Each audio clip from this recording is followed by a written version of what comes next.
Hello everyone and welcome to another episode of Patches Metal. 1, 2, 3, 4.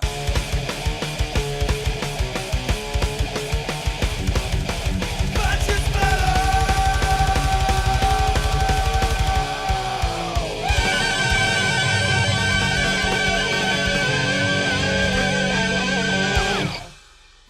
We all remember Sense vs. Sanity.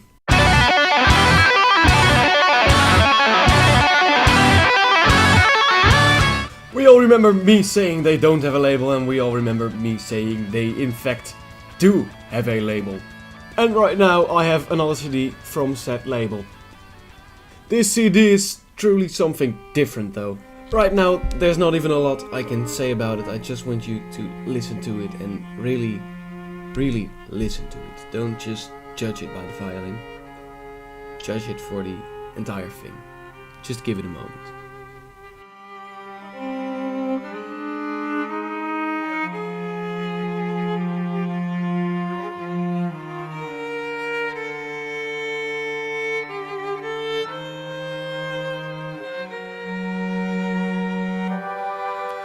New breaking of dawn, abundant in expectation,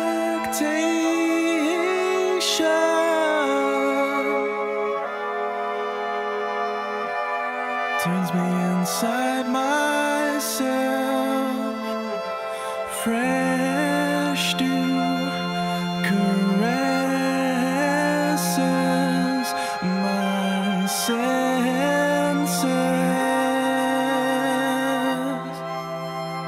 A new day beckons.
Chances of my inner monster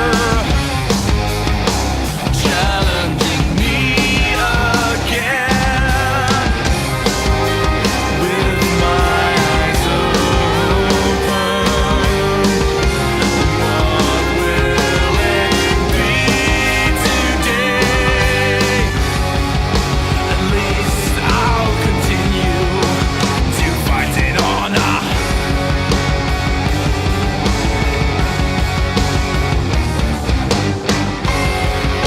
At least I'll continue to fight it on.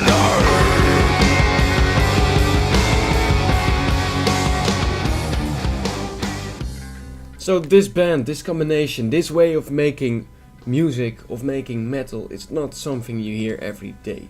It's something quite unique. I know there are more bands like this, and it really reminds me of what Wintersorg, or however you pronounce the name, does. But basically this is something quite new. So we've all probably heard of the story of being raised as a classical music fan or as a jazz music fan by your parents. You know, parents, some of them really like to indoctrinate their own music onto children, and usually this creates a lot of confusion with these children, because you know, if you're raised on classical music and you're raised in a certain way and then suddenly decide you actually like metal a lot more, or hard rock or rap, it can be for a child quite difficult to explain this to your parents. Like, yeah, you've been raising me on classical music, but I actually like metal a lot better. That's, for a lot of parents, that's a fucking heart attack. For a lot of short-mind parents, that is, but still, a lot of them are. However, to put the whole parents issue aside, the girl who started this band, Laura, was also raised on classical music. She was also raised playing the violin. And instead of deciding, nah, I like metal, I don't like classical music, she liked both. And that is usually the coolest combination you can make in the realm of metal. Not necessarily classical and metal, but just being a fan of both something and metal can create the coolest, newest sub-genres. And that's the thing in metal, we always like to hear something new, and it's getting pretty fucking difficult to make something new because everything has already been done sometime. But yeah, stuff like this is what keeps giving metal these sort of impulses to keep creating stuff. However, aside from doing something new, of course I also have to say what I really think about this album. And it's a little complicated to say. I do think the music is great, but it drifts a lot on the violin. They do something special. There's a violin, there's a cello in it, there is a piano in it, and that's not something you see in every metal band. So of course it catches my attention and I do quite like it. But then on the slower bits, on the more easygoing bits, like the intro and like this part playing right now, the vocals are almost a little the louder bits, however, the more heavier up-tempo stuff, the vocals are amazing on. So this is not per se saying the vocalist is bad. The vocalist just shouldn't do those more cleanish, slowish things, because it kind of messes up the composition, in my opinion.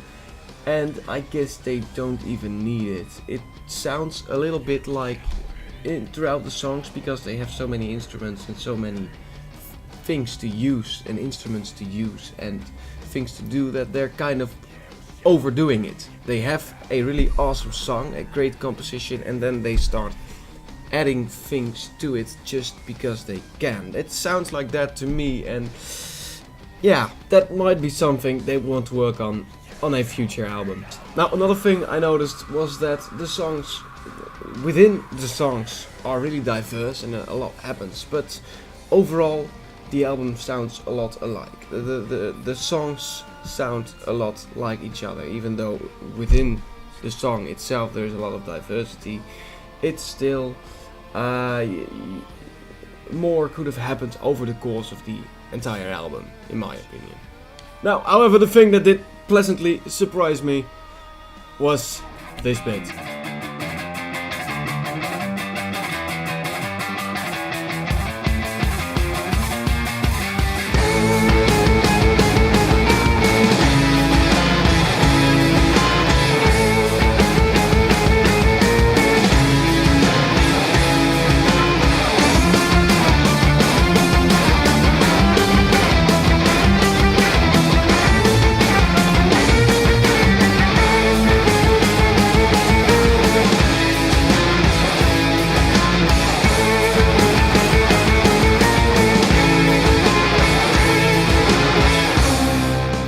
And they make a lot more of these kind of classical references on the album.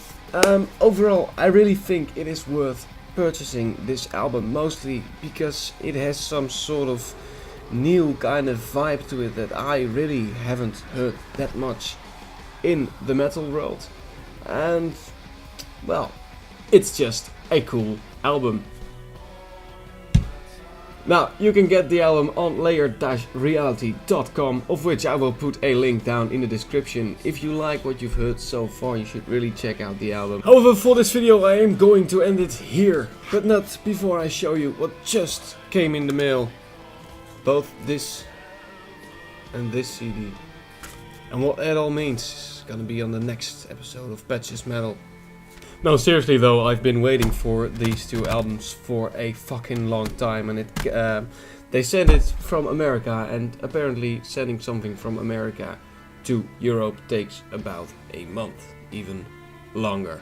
I know the day on which he sent it, and it just took a shit long time just to get here, but it's finally here. Though it is quite late here right now, I am going to film the next Patches Metal episodes very soon, because I really want to review these two CDs, so look forward to that. So I hope you enjoyed the videos, I hope you want to check out my other videos if you haven't done so yet, I hope you want to subscribe if you haven't subscribed to me yet, and I will see you all next time again.